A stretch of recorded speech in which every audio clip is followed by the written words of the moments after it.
ఆచి చికెన్ మసాలా. శ్రీరామనవమి సందర్భంగా హైదరాబాద్ లో శ్రీరామనవమి శోభాయాత్ర జరగనుంది. ఈ శోభాయాత్ర సీతారాంబాగ్ దేవాలయం నుంచి ప్రారంభమై సుల్తాన్ బజార్ వరకు పాదయాత్ర సాగుతుంది. దీంతో జై శ్రీరామ్ నినాదాలతో భాగ్యనగర వీధులు మారుమోగనున్నాయి. శ్రీరామనవమి శోభాయాత్ర భద్రతకు సుమారు 10,000 మంది పోలీసులతో భారీ బందోబస్తు ఏర్పాట్లు చేస్తున్నారు. అడుగడుగునా సీసీటీవీ కెమెరాలు, డ్రోన్లతో నిఘా కొనసాగుతుందని నగర పోలీస్ కమిషనర్ వీసీ సజ్జనర్ తెలిపారు. శ్రీరామనవమి శోభాయాత్ర సందర్భంగా ఉదయం 9 గంటల నుంచి ట్రాఫిక్ మళ్లింపులు అమల్లోకి రానున్నాయి.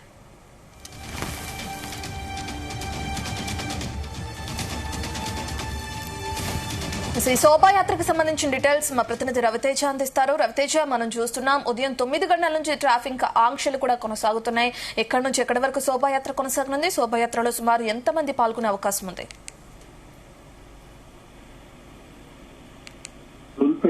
సీతారాంబాగ్ గ్రౌండ్స్ నుంచి మొదలుకొని మెయిన్ ఫస్ట్ ప్రొసెషన్ ఇక్కడ నుంచి ప్రారంభమై తర్వాత రాజాసింగ్ ఆకాశ్పురి హనుమాన్ టెంపుల్ నుంచి తీసేటువంటి ర్యాలీ, ఇది రెండో ర్యాలీ. రెండు ఒకే మార్గం ద్వారా పురాణపుల్ గాంధీ స్టాచ్యూ మీదికి, మళ్ళీ బేగం బజార్ ఛత్రి మీదుగా ఆంధ్ర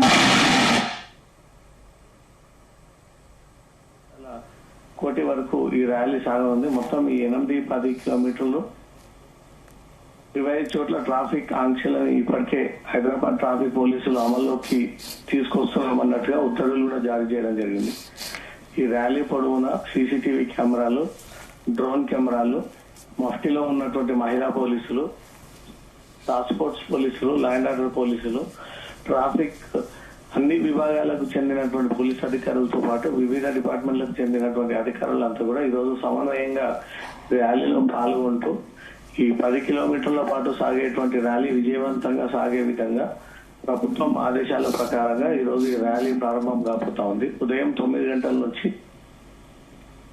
రాత్రి 9 గంటల వరకు ఈ ట్రాఫిక్ ఆంక్షలు అమల్లో ఉంటాయి. పూర్తిగా నగర వ్యాప్తంగా మద్యం దుకాణాలని మూసివేస్తూ ఇప్పటికే పోలీస్ శాఖ ఒక నోటిఫికేషన్ కూడా విడుదల చేయడం జరిగింది. ఎక్కడ కూడా పబ్లిక్ న్యూసెన్స్ క్రియేట్ చేయకుండా, వ్యక్తుల పైన దాడులు, దూషణ చేయకుండా శాంతియుత వాతావరణంలో ఈ ర్యాలీ సాగాలి అంటూ కూడా ఇప్పటికే పోలీసులు హెచ్చరించడం జరిగింది. రాజాసింగ్ కి వచ్చినటువంటి బెదిరింపు లేఖపై తీవ్ర ఉత్కంఠంగా నెలకొంది. నిజంగానే దుండగులు ఎవరైనా డైపర్ గన్స్ ఉపయోగించి రాజాసింగ్ ని అంతమందించిపోతా ఉన్నారా, తమ కుటుంబ సభ్యుల్ని టార్గెట్ చేశారా, కొన్ని చోట్ల బాంబులను అమర్చామంటూ అగంతకుడు రాసినటువంటి లేఖపై ఇప్పటికే తీవ్ర ఉత్కంఠ నెలకొంది. కాబట్టి దీన్ని అరికట్టేందుకు పోలీసులు అన్ని చోట్ల పకడ్బందీ బందోబస్తు ఏర్పాటు చేశారు. ప్రతి భవనం పైన, ప్రతి గల్లీలో, ప్రతి ప్రాంతాన్ని అంతా కూడా ఈ ర్యాలీ పొడవునా పోలీసులు ఆ ఏరియాని అంతా కూడా తమ ఆధీనంలోకి తీసుకుని సెన్సిటివ్, హైపర్ సెన్సిటివ్ ప్రాంతాల్లో అదనపు బలగాలను ఏర్పాటు చేసి ఇతర మతాలకు చెందినటువంటి ప్రార్థనాల మందిర వద్ద స్పెషల్ ప్రొటెక్షన్ టీమ్స్ ని ఏర్పాటు చేసి ఈ ర్యాలీని ముందుకు సాగించబోతా ఉన్నారు. 2010లో ప్రారంభమైనటువంటి ఈ ర్యాలీ 2026 దాదాపు 16 సంవత్సరాల నుంచి ఎంతో ఘనంగా హైదరాబాద్ లో ఈ ర్యాలీని నిర్వహిస్తా ఉన్నారు. ఈ ర్యాలీ కోసం దేశ నలుమూలల నుంచి, వివిధ రాష్ట్రాల నుంచి భారీగా భక్తులు ఉదయాన్నే రాముడి కళ్యాణం ముగించుకొని ఈ ఉత్సవాల్లో పాల్గొంటూ ఉంటారు. ఈ హైదరాబాద్ లో తీసేటువంటి ర్యాలీ దేశవ్యాప్తంగా ప్రజలందరూ కూడా రాజాసింగ్ ఎంట్రీ కోసం ఎదురు చూస్తూ ఉంటారు. అతను ఇచ్చేటువంటి స్పీచ్ గాని, ఆ ర్యాలీ పొడవున యువకుల కేరింతలు గాని, రోడ్ల పైన కాషాయపు జెండలు గాని, వీటన్నిటిని ప్రత్యేకంగా తిలకించడం కోసం రామ భక్తులందరూ కూడా ఈ రోజు హైదరాబాద్ తో పాటు వివిధ రాష్ట్రాలకు చెందినటువంటి యువకులంతా కూడా ఇక్కడికి చేరుకొని ప్రత్యక్షంగా ఈ ర్యాలీని వీక్షిస్తూ ఉంటారు. ఇప్పటికీ అన్ని ఏర్పాట్లు పూర్తయ్యాయి. మరికొన్ని గంటల్లో ఈ ర్యాలీ ప్రారంభం కాబోతా ఉంది.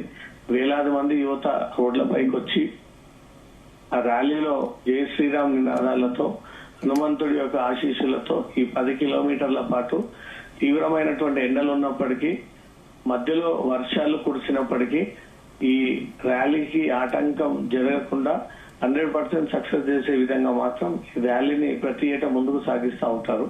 ఈసారి రాజాసింగ్ వచ్చినటువంటి బెదిరింపు లేఖపై మాత్రం కొంత ఉత్కంఠంగా నెలకొంది. రవితేజ, ప్రధానంగా రాజాసింగ్ తో పాటు ఇతరత్ర నేతలు ఎవరెవరు ఈ శోభాయాత్రలో పాల్గొంటారని చెప్పుకోవచ్చు?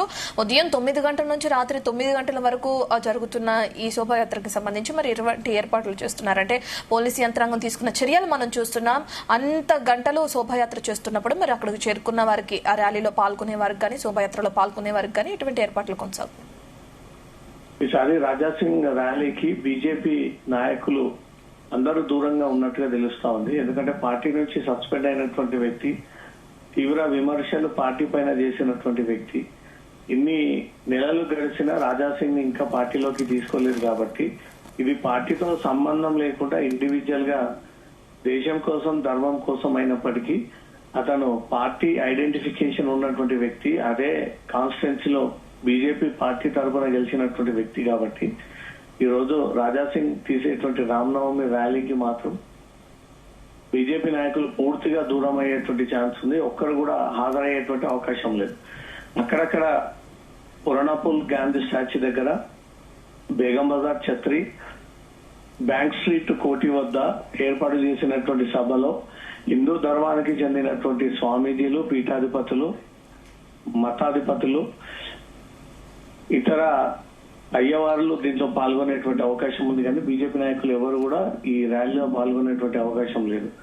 ఈ దారి పొడవునా స్వచ్ఛంద సంస్థలు, మార్వాడీలు, బేగం బజార్ లో ఉన్నటువంటి వ్యాపారవేత్తలు, వీరందరూ కూడా ప్రతిసారి సేవ పేరుతో వాళ్ళు ఫుడ్ అందజేయడము, లిక్విడ్ వాటర్ అందజేయడము, ఈ ఎండాకాలం నుంచి తప్పించుకోవడానికి ర్యాలీలో ఎవరు కూడా యువకులు అనారోగ్యానికి గురవ్వకుండా, ఎండ దెబ్బ పడకుండా అన్ని రకాల పదార్థాలనంతా కూడా వీరే స్వయంగా సిద్ధం చేసి రోడ్డు పొడవున ర్యాలీ వెళ్తూ ఉండగా ఈ భక్తులందరూ కూడా సేవ చేసేటువంటి ఆనవాయితీ గత 16 ఏళ్లుగా సాగుతా ఉంది. కాబట్టి ఇటు ప్రభుత్వం, జిహెచ్ఎంసీ, హెచ్ఎండి అధికారులు అక్కడక్కడ కొన్ని వాటర్ పాయింట్స్ ఏర్పాటు చేయడము, కొన్ని చోట్ల ఫుడ్ పాయింట్స్ ఏర్పాటు చేయడము, దాంతో పాటు స్వచ్ఛందంగా తీసుకున్నటువంటి ఫుడ్ ని కూడా ఈ భక్తులందరూ కూడా అందజేస్తూ ఉంటారు. కాబట్టి దారి పొడవునా తినడానికి, తాగడానికి వాటర్ ని ఫెసిలిటీ కూడా రాష్ట్ర ప్రభుత్వం ఏర్పాటు చేసింది. దాంతో పాటు ఈ ప్రైవేట్ వ్యక్తులు, ఇంటి కుటుంబ సభ్యులు కూడా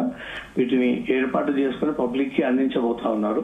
సీతారాం బాగ్ గ్రౌండ్స్ నుంచి మొదలుకొని హనుమాన్ తెగ్గిడి, హనుమాన్ వ్యాయామశాల వరకు ఈ ర్యాలీ సాగబోతా ఉంది. ఈ ర్యాలీ పొడవునా ఇలాంటి ఇక్కట్లు, ఇబ్బందులు జరగకుండా, ఎలాంటి కేసు నమోదు అవ్వకుండా, మహిళలు వెక్కిలి చేష్టలకు గురవ్వకుండా, అసభ్య సన్నివేశాలకు గురవ్వకుండా దేశ నలుమూలల నుంచి ఎక్కువగా యువత ఈ ర్యాలీలో పాల్గొంటారు. అక్కడక్కడ ఈ దొంగతనాలు జరిగేటువంటి అవకాశం ఉంటుంది. ప్రతిసారి ర్యాలీ సందర్భంగా సెల్ ఫోన్లని దొంగిలించడము, బంగారాన్ని దొంగిలించడము, కొంతమంది అమ్మాయిల పట్ల వికృత చేష్టలు చేయడము, వీటన్నిటిని అరికట్టేందుకు పోలీసులు ఈసారి సెక్యూరిటీని టైట్ చేసి ఎవరెవరు ఎక్కడి నుంచి వస్తా ఉన్నారనే గుర్తించే పనులు కూడా పడ్డట్టుగా తెలుస్తుంది. ఏమాత్రం అనుమానం ఉన్నా వాళ్ళని ఇమీడియట్ గా పోలీసులు అదుపులోకి తీసుకుని దగ్గరలో ఉన్నటువంటి పోలీస్ స్టేషన్ తరలించేటువంటి అవకాశం ఉంటుంది. కేవలం ఇదే ర్యాలీని బేస్ చేసుకొని మహారాష్ట్ర, మధ్యప్రదేశ్, ఒడిశా, ఛత్తీస్గఢ్ కి చెందినటువంటి దొంగల ముఠ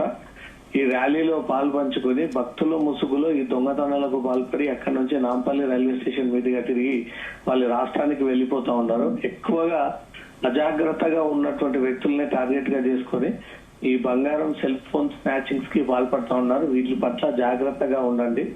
ఎవరు కూడా విలువైనటువంటి వస్తువులతో ఈ ర్యాలీలో పాల్గొనకండి అంటూ మాత్రం పోలీసులు ఇప్పటికే సూచించడం జరుగుతోంది. మరికొన్ని గంటల్లో ఈ ర్యాలీ ప్రారంభం కాబోతా ఉంది. దేశ నలుమూలల నుంచి రాజాసింగ్ తీసేటువంటి ర్యాలీ కోసం ఎదురు చూస్తా ఉన్నారు. Right, thank you Raviteja.